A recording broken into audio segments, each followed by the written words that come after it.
Hey, Gerald Lucas here again for another installment of Ask Gerald, where you get your real estate questions answered.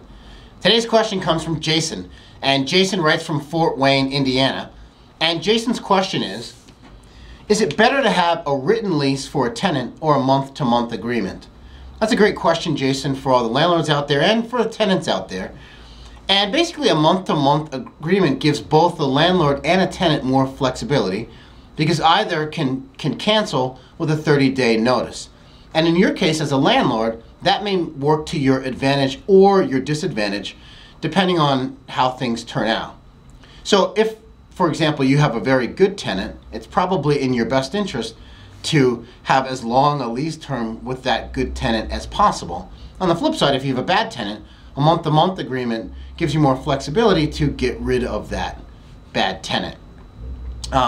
But in general, as a landlord, screening your tenants consistently and thoroughly is more important than your lease terms. So I think screening your tenants is a really good best practice that all successful landlords employ, and something that I strongly recommend.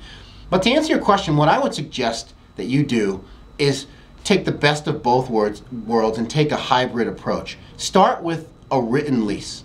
Okay? Start with a written lease that spells out all the terms and deposits and time frames, penalties, etc.